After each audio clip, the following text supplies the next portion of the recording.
So we're going to talk about your obsession, which is astrology. So, and This you've is done the my little start. chart there. That's quite fascinating. I've Yeah, seen that yeah. little wheel, those little wheels before. But before Uh-huh. we get to that, I want to know how you got into it in the first place. Ooh, so let me see. Now I can time this quite nicely. I was about 27, 28. No, maybe a wee bit younger. And I've always been interested in tarot and astrology and things like that. And I decided to go and visit an astrologer. And I went to see her, and she started to go through my chart, and I was pretty gobsmacked actually by what she said. You know, the fact that she could pinpoint quite a few significant things in my life, but also more importantly, she was telling me, because I was heading towards 30, so I must have been about 27, that I was going towards my first Saturn return. And I just found this really, really interesting. And, you know, that's the time of your life. You don't really know this. It's just kind of when you're starting to become the person that you really want to be for the next 30 years, really. Let me just turn this thing off, sorry. So I just sort of had a bit of an interest there. And then every now and again I would go back to see her. And then one day I bumped into her and she said she was running a course, and did I want to join it? And that's how I got interested in it. So when you went to see her in the first place, did you go as a cynic or a potential believer? Oh, total believer. Total. My mum used to read tea leaves. Mm-hmm. So I've got that kind of, psychic link to the underworld, I think. So I've always had that, not gullible belief, but something, you just know that there are people who just know that there's something beyond the concrete. And I'm one of those people. I mean, I'm somebody I like science. I like things being explained. But is there a science behind astrology, or does there even have to be a science behind it? Well, if you think about it, astrology's been degraded for a long, long time. It's seen as sort of woo-woo things. And actually, if you think about historically,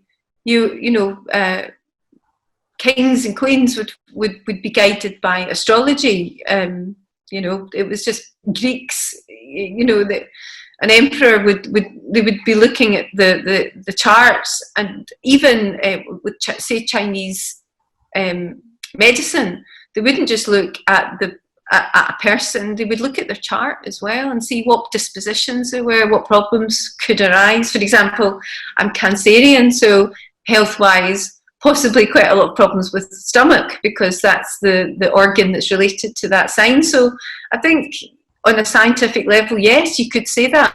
But I think with the advent of Western medicine, that has all been downgraded and put to the side, which I think is a shame, because it's a great wisdom.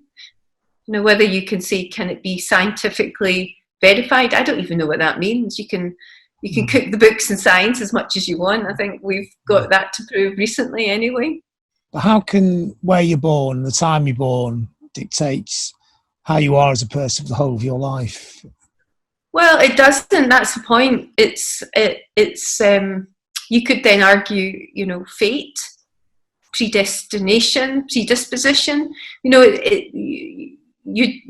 have a say in what you do. There are choices. So as an astrologer, you would look at the chart. You wouldn't say, right, by the time you're 35, you're going to have 3 children, this, that, and that, whatever's going to happen, because actually you have a choice, and the planets are there, and there's a certain way that you will have. It's an imprint, but it's not fixed. I think that's probably the best way to describe it.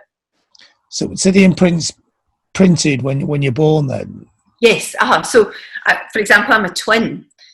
So you would think that my twin and I would be exactly the same. There's 10 minutes between us, so you would think, well, what difference will that make? Now, as twins, we are chalk and cheese, literally. We don't agree on anything. Mm-hmm. And so every person that's born by the minute you have your own, it's like that blueprint. So this is yours. This is unique to you. Unless, of course, someone was born at the exact same place at the exact same time as you would maybe be an astrological twin. But most people that can happen. But that's your unique imprint. This is where the stars and the sky were as you were born. So we know that you're Taurian, but when I look at a chart, for me it's very instinctive. So of course I burst out laughing when I saw that you had the sun in Taurus in your 8th house, but it's also conjunct to Mercury.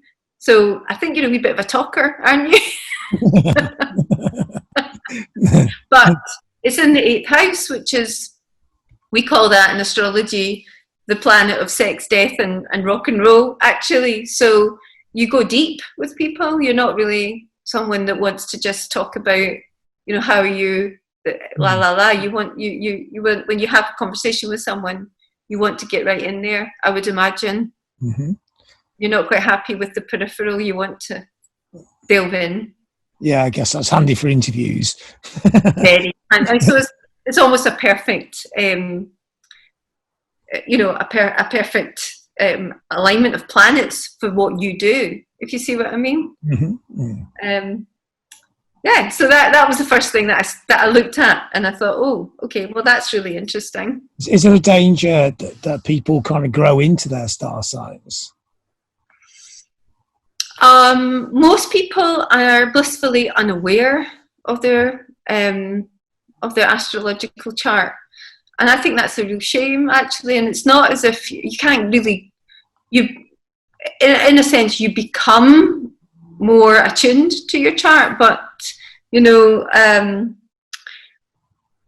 won't change your personality or anything because you've just decided, oh my goodness, I didn't realize I had Uranus and Leo in the 11th house. That for most people wouldn't mean very much, but I wouldn't suddenly, if that was me, I wouldn't suddenly go, oh gosh, right, so that's the 11th house is to do with gatherings and how you are with people and groups. Leo is very outgoing, and so you might be quite outgoing in a group situation, but you've got that planet of Uranus, which is very volatile or unusual. So you wouldn't be happy with a group of librarians, for example. You want more diversity. You probably either create that diversity in the group, or you change groups quite a lot, or you have quite a lot of different groups because you get bored easily in groups. I don't know. You can tell me if I'm on the right path. Yeah, I think so. Yeah, they do seem very familiar. I mean, when you see somebody, can you tell their star sign? So, like the first time you met, say Andrew, would you say, "Oh God, look at him, he's such a Taurus"? Well, it's an interesting one actually, because your sun sign, although that sort of has an effect on everything and who you are, it's not what you see, because it's your ascendant that you see. So your ascendant is much more so the sort of guess the sun sign is quite a tricky one, because quite often that's not what you present to people. You actually present your ascendant. Now your ascendant is in Virgo. So Virgo's another earth sign, and your sun sign is earth, but Virgo's I don't know, maybe I haven't seen you for years and years, so I can't say, but you maybe pay attention to how people see you. So maybe the way you dress, you maybe take quite good care of how you're presented, how people view you. You do look very Taurian, I have to say. And I'll say that because I have got 2 children that are Taurian, and then of course there's Andrew, and I am also a Taurian ascendant, so people often see that side of me as well. So it's often camouflaged, your sun sign by your ascendant. So all different cultures have their own astrologies, don't they? Like in India, in China. And do these overlap? I mean, if you say, did your astrology, but the Indian version or Chinese version, will you end up with the same answer? Well, that's a really good question, because I was in India in December and I was talking to another yoga teacher who follows Vedic astrology. And we were in a group meeting and I said something, and after the meeting she said to me, "You study astrology, don't you?" And I said, "Uh-huh." And she said, "I could just tell from the way you were talking." And then we did a quick I did her chart very quickly and she did mine, and there was definitely, I don't really know Vedic astrology, but from what she was saying, there was a lot of overlap, definitely. I mean, like all things, and because you're a yoga teacher, you know this, but a lot of our philosophy and our language comes from India. So does our astrology have its roots in India, or is it a completely separate history to how we got to this place? I'm not sure, actually. I think I'm not. Ooh, you've got me there. I'm not. I'm not. I haven't really looked into the absolute history of it, and I'm not sure. So do you use it a lot in your day-to-day life? If you've got to go to a business meeting, or you got to go meet someone, or you got to get a new guitar player in the band, do you get them to send the star sign first? Well, so I know I don't always, but for example, a couple of years ago, we were going as the band. We were going to play in Barcelona for the festival there. What's it called? Primavera. Yeah. And Mercury had just gone retrograde, so we had a band rehearsal, and I said, "Listen, guys, there's going to be a few travel disruptions." And of course, Eugene, who is so cynical, and he was like, "Oh, what rubbish are you speaking now?" Anyway, I kind of put it. I said, "Just be prepared. There's going to be a few disruptions here." So we flew from Glasgow to London. We got to London, and there was a problem with our drummer. He wasn't booked on the flight to Spain, so we got around all that. Then we got to Barcelona. We got to the hotel. They had no record of us staying there. We had been booked in for the night before, and there was all this hoo-ha about where we could stay. And so, I had because I kind of knew that this was on the horizon, I wasn't too sort of overwhelmed by the disruption, and it all turned out well. We got put in a nice hotel with an even nicer room, and it all got sorted out. But you know what it's like if you're playing a show and you've been traveling from really early in the morning.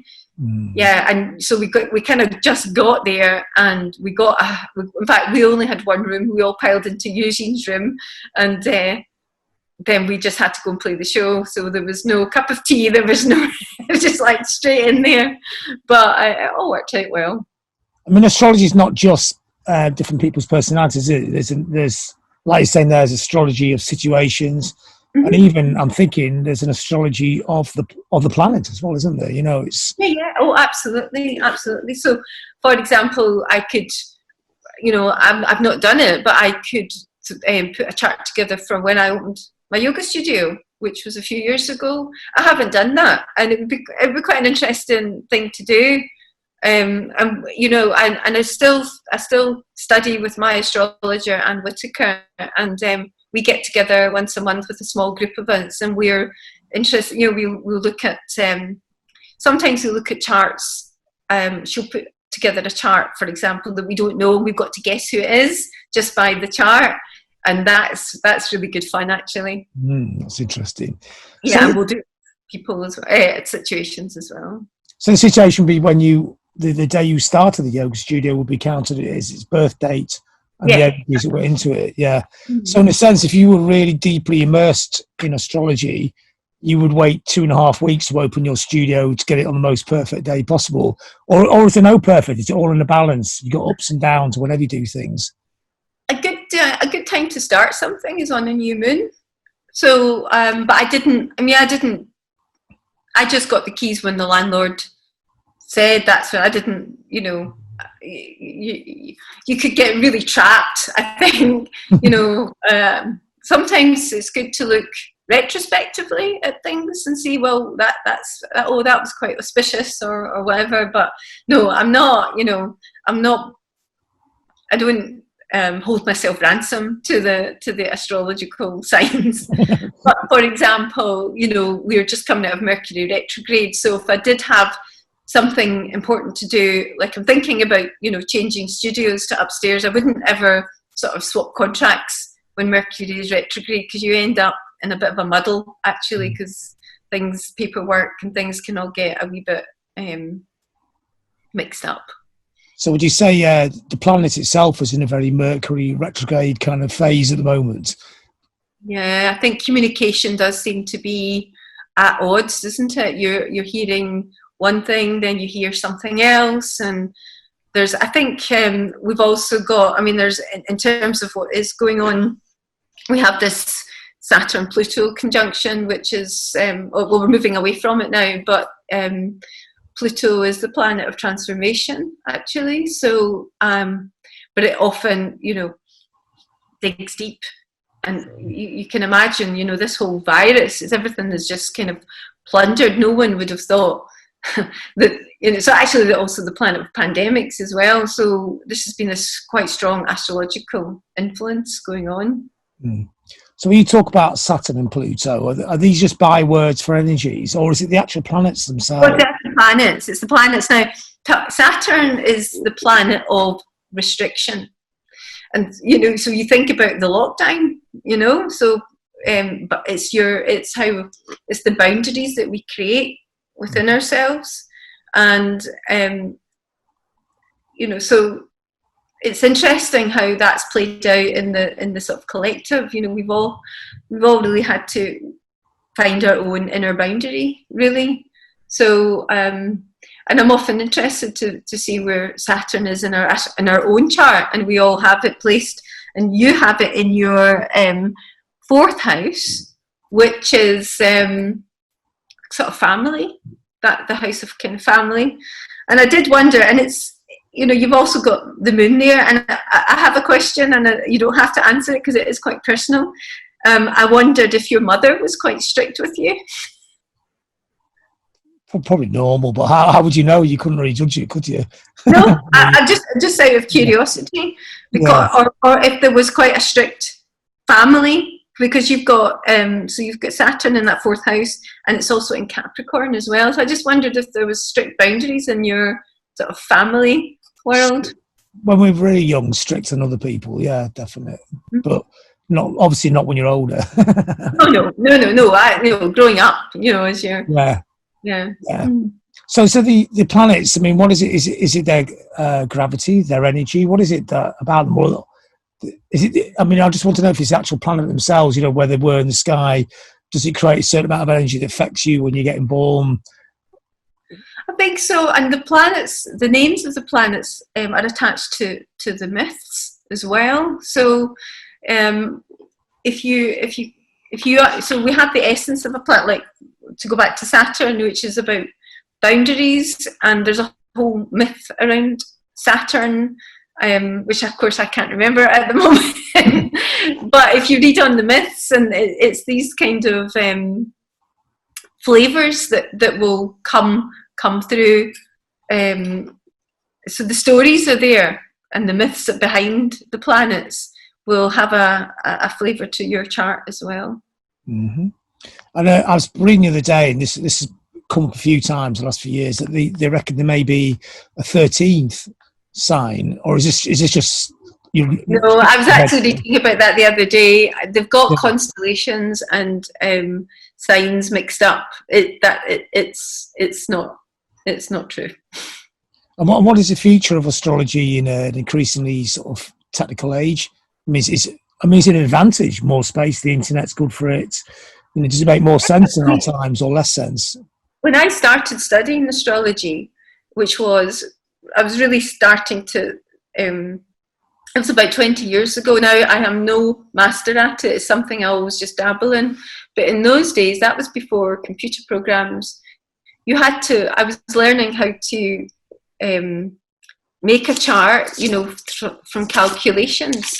So, and I remember this because I was pregnant with my first son at the time, and I should have been reading up about baby books and how to have a baby, but I was actually just trying desperately to figure out how to draw up a chart, and there was something really nice about doing that. So, I just ran off your chart, and you see it, but there's something, if you're doing the calculations, you really get inside a chart, you really see where all the connections are.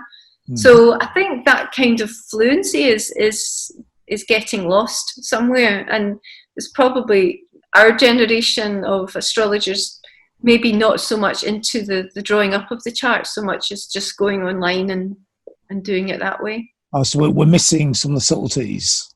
I think so. Yeah.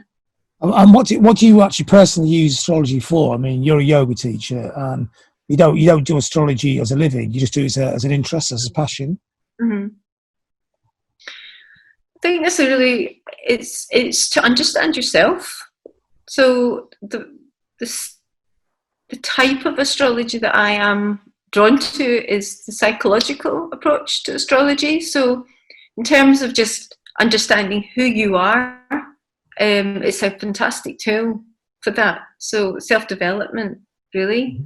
But also it helps you understand others as well. So I don't know if I should say this, but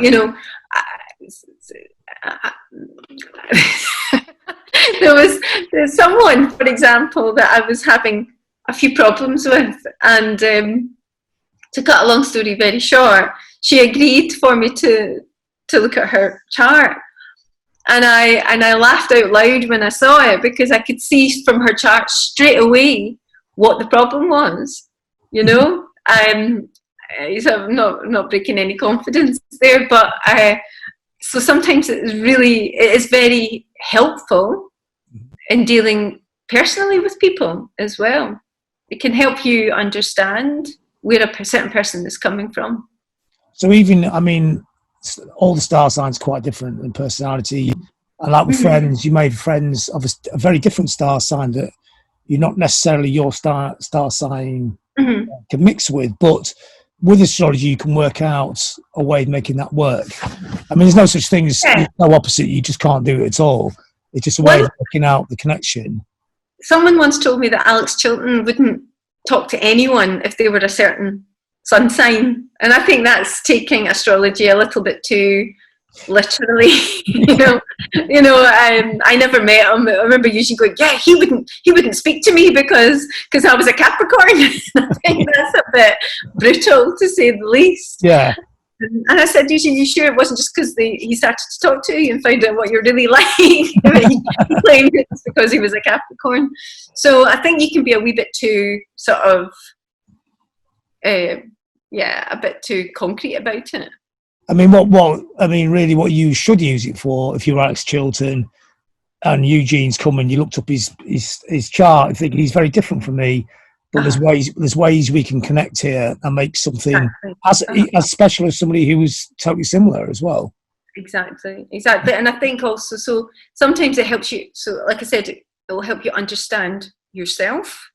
And, I can look at my chart, and I have done for 20 odd years, and there's still things that I see that I hadn't noticed. And also just to bear in mind, it's not just that fixed chart. So the planets are moving all the time. So you'll have transits, for example. So you may have, let me see, what would I have it? I can't think off the top of my head because I need to see my chart, but there may be quite a powerful chart, a powerful planet just kicking off a really strong part of your chart, and you think, what the heck's going on here? And then you realize, you look and go, okay. So it can give you a tool to work with as well, so it's so all the different planets and all different bits, they ebb and flow all the time like tides. Exactly. And also I've often for family, the adults that have turned 21 or something, I've often bought them a chart reading for their birthday or something, because I think for younger people, again, like I said, it's just another way of figuring out, well, who I am, what are my strengths, what are my weaknesses, what area of work would actually benefit me the most, you know. So things like that, it can be a really practical tool, actually.